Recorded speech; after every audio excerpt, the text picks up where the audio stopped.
Dikisahkan seorang baginda raja baru saja membaca kitab tentang kehebatan Raja Sulaiman yang mampu memerintahkan para jin memindahkan singgasana Ratu Bilqis di dekat istananya. Ia tiba-tiba merasa tertarik, hatinya mulai tergelitik untuk melakukan hal yang sama. Mendadak beliau ingin istananya dipindahkan ke atas gunung agar bisa lebih leluasa menikmati pemandangan di sekitar.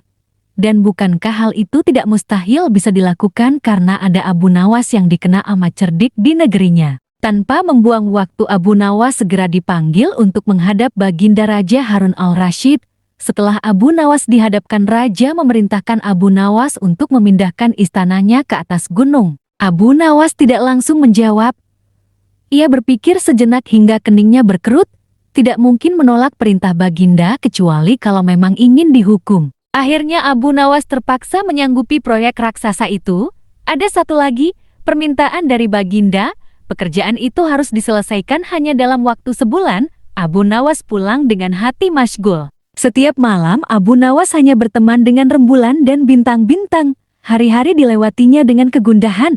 Tak ada hari yang lebih berat dalam hidup Abu Nawas kecuali hari-hari ini. Tetapi pada hari ke-9 ia tidak lagi merasa gundah gulana. Keesokan harinya Abu Nawas menuju istana.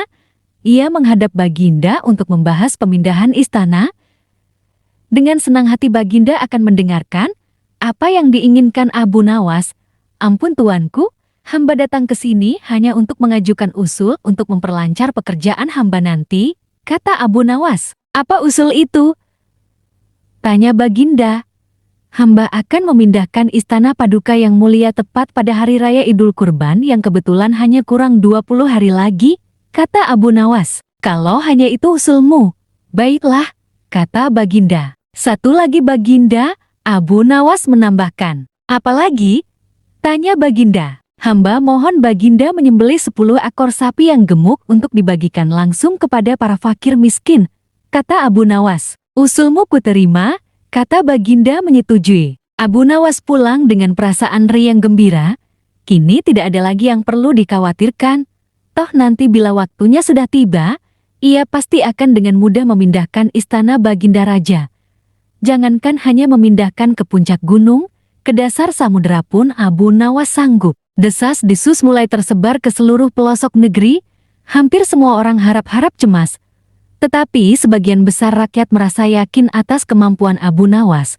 Karena selama ini Abu Nawas belum pernah gagal melaksanakan tugas-tugas aneh yang dibebankan di atas pundaknya. Namun ada beberapa orang yang meragukan keberhasilan Abu Nawas kali ini. Saat-saat yang dinanti-nantikan tiba, rakyat berbondong-bondong menuju lapangan untuk melakukan sholat Hari Raya Idul Adha. Dan selesai sholat, 10 sapi sumbangan Baginda Raja disembelih lalu dimasak kemudian segera dibagikan kepada fakir miskin. Kini giliran Abu Nawas yang harus melaksanakan tugas berat itu. Abu Nawas berjalan menuju istana diikuti oleh rakyat. Sesampai di depan istana Abu Nawas bertanya kepada Baginda Raja. Ampun tuanku yang mulia, apakah istana sudah tidak ada orangnya lagi?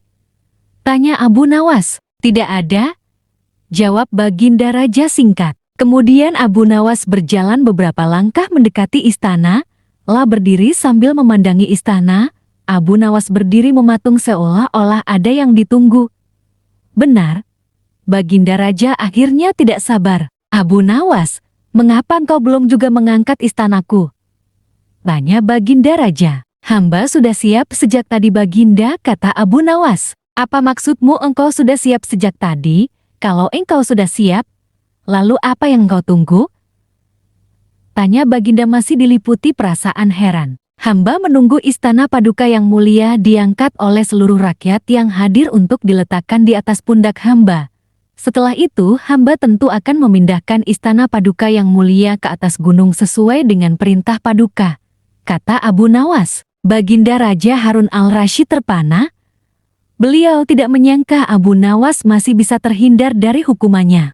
Jati kesimpulan tentang kisah Abu Nawas mengangkat kerajaan sebenarnya adalah cerita fiksi yang menggambarkan kecerdikannya dalam menghadapi situasi sulit, bukan kejadian nyata. Dalam cerita tersebut, Abu Nawas diminta oleh Raja Harun al-Rashid untuk memindahkan istana ke atas gunung. Abu Nawas bukannya menolak, melainkan memberikan solusi yang cerdik. yaitu meminta semua orang mengangkat istana ke pundaknya. Tentu saja, tidak ada yang bisa melakukannya. Dan pada akhirnya, Raja malah memberikan emas kepada Abu Nawas sebagai imbalan atas kecerdasannya. Kisah ini menunjukkan bagaimana Abu Nawas menggunakan kecerdikannya untuk menghindari tugas yang tidak mungkin dan bahkan mendapatkan keuntungan dari situasi tersebut. Cerita Abu Nawas ini populer karena mengandung unsur humor dan kecerdasan, serta sering digunakan sebagai contoh bagaimana menghadapi situasi sulit dengan cara yang tidak terduga.